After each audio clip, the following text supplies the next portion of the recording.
Straight up. Hey, this is Pete. Gotta keep a carbon in my reeds. Pick a calamari out my teeth, babe. Why you putting forges on the G? I keep spilling coffee on my jean. I don't like me talking, I'm gon' speed, babe. Bonjour à tous, Mo6 avec Mo6 Exotic Cars. Aujourd'hui je suis en présence de Nathan. Un nouveau un bijou. Encore un SUV, là on a le SVR. Comptez sur nous pour vous faire kiffer aujourd'hui.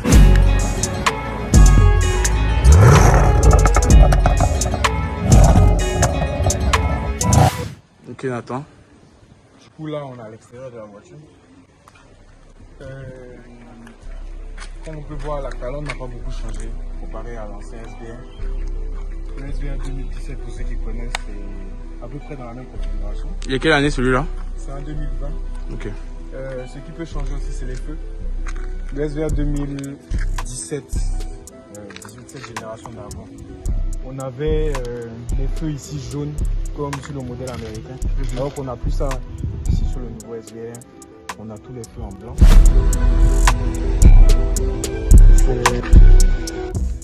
Aussi, ici, on a les sorties d'air qui font vraiment agressifs, je trouve. Très agressif. Ils sont vraiment super agressifs. Après, le pourcentage du SVR. On les conduit sur les deux côtés. Le SVR. Je trouve que le côté monstre de la voiture qui est recherché est vraiment trouvé en fait. Effectivement. C'est vraiment à accorder les matières qu'il faut et tout ce qu'il faut sur la voiture. Si vous faites une voiture vraiment sportive et monstrueuse. Du coup, d'un point de vue extérieur, franchement, waouh, ils ont fait fort. Elle est très agressive. Et surtout, avec les LED en fait qui s'allument automatiquement, je veux dire, là tu vois ça venir de loin, c'est tout simplement incroyable. Du coup là, pour les gens qui passent du 22 pouces, étrier de fin rouge, c'est vraiment aussi agressif. Par contre, sur la configuration de cette voiture, ce que j'aime pas trop, c'est les jantes argentées. Je préfère sur une voiture noire des jantes noires, mat, mais bon, ça va, c'est pas grave. Pas mal. Maintenant, on peut voir la largeur des pneus, tout ça qui fait tout le temps agressif. Et là, les pots à l'arrière qui sont vraiment. Vous allez entendre au son tout à l'heure. Ok. Passe au coffre. Là, on passe sur le coffre. Du coup, le coffre de cette voiture est vraiment gigantesque. Il y a vraiment de la place. Il fait environ 780 litres et avec les sièges pliés 1680, plus précisément 1686 litres. Et il y a de la place pour les voyages, pour tout ce qu'il faut. Et je pense que tout y est. Ok. Et comment tu plies ça justement? Pour plier ça, je vais tirer. Juste le replier comme ça. Un kit de crevaison ou pas du tout? Oh, Tout ce qu'il faut. waouh.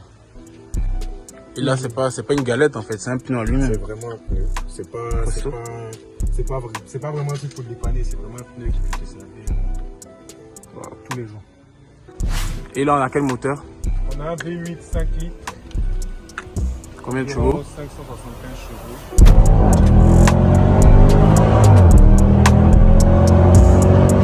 Et sur la gamme de prix, on passe sur du 175 180 000 $. Ce qui est raisonnable pour une voiture aussi puissante, selon moi. Après, c'est selon les goûts. Ok. Et bien là, on est à l'intérieur. Ouais, l'intérieur. Bon, après, quand on commande un SVR, on propose plusieurs configurations d'intérieur. Là, c'est un full option. Tu peux avoir tout ce que tu veux à l'intérieur. Finition, on a Alcantara et Beaucoup de carbone. beaucoup de carbone, en effet. Et comme je disais, on voulait partir sur du full black. Du coup, comme l'extérieur est noir, l'intérieur noir, on n'a pas voulu casser. Et la seule chose qui diffère, comme je disais, c'est la couleur des jantes. Et même l'intérieur de la voiture est sportif.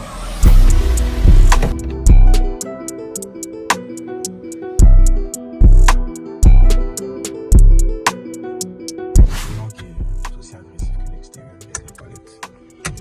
Vraiment, tu SVR. Allez, on va démarrer du coup. Le volant aussi qui s'allume. Ça, c'est comparé aux anciens boutons de Range Rover. Les anciens boutons de Range Rover, comme certains les connaissent, et maintenant tout est digitalisé. Super. Tableau de bord numérique. Voilà.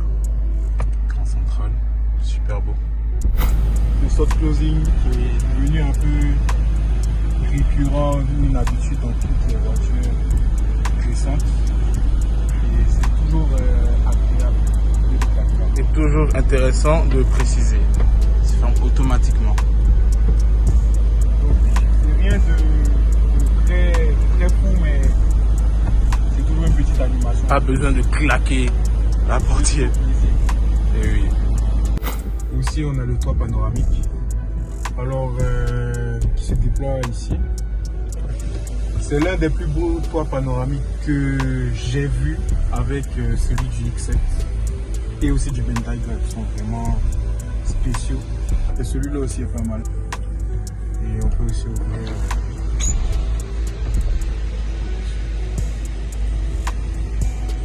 Tout ça qui fait le charme de cette voiture. Et oui. Mais là, du coup, ça s'ouvre à moitié. C'est le maximum. Malheureusement, on ne peut pas ouvrir à l'extérieur.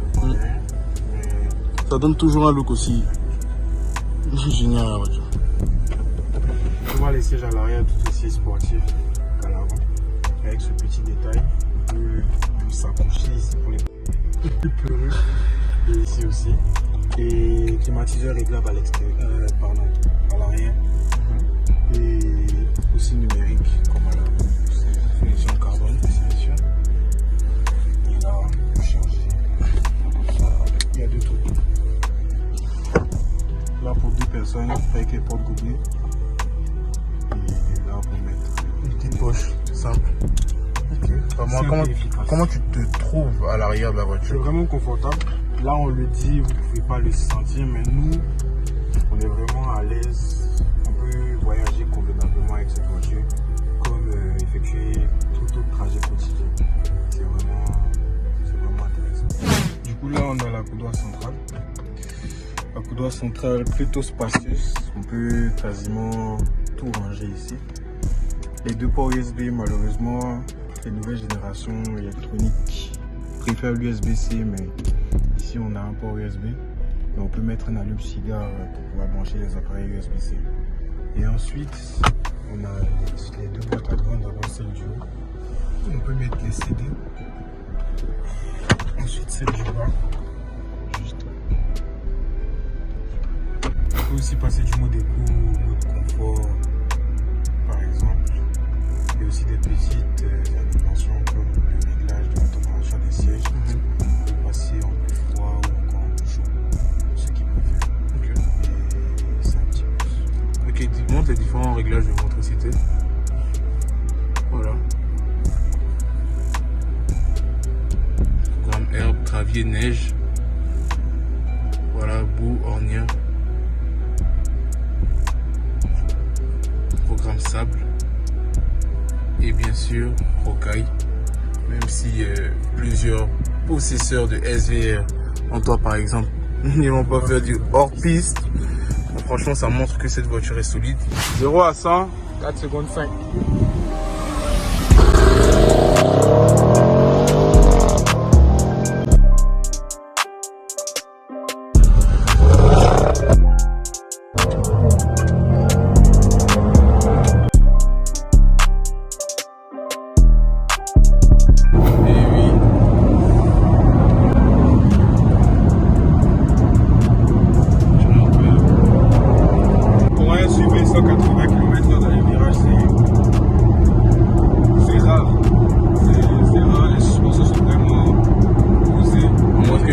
Très bon formatique, un quattro, un bon 4Motion Kill Drive aussi, mais celui-là vraiment il est particulier.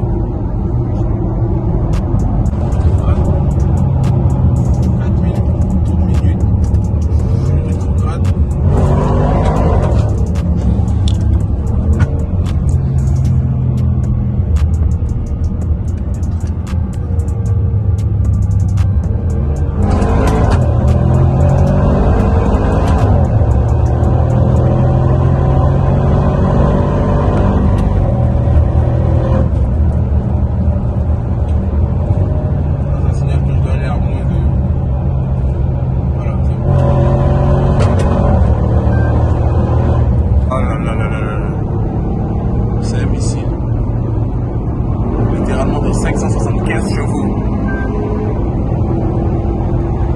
Ça tient super bien au virage. On a combien là? 190 quand même. Waouh. Un missile. Regarde, franchement.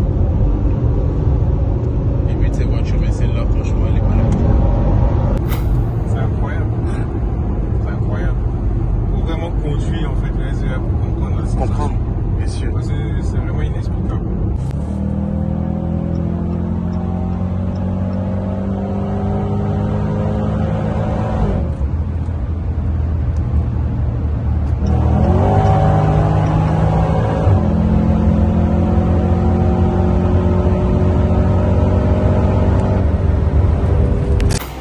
Incomparable bien sûr, mais là on va faire une toute petite accélération.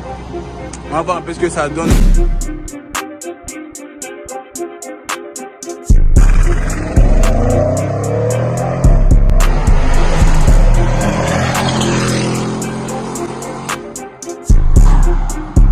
C'est imprévisible avec un petit 4 cylindres de moins de 300 chevaux quand même.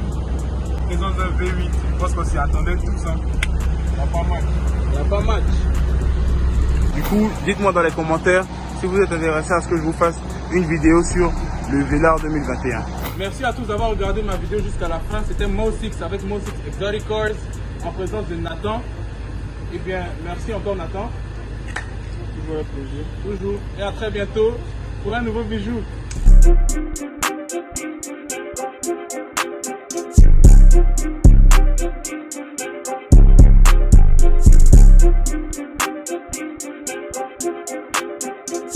Thank you.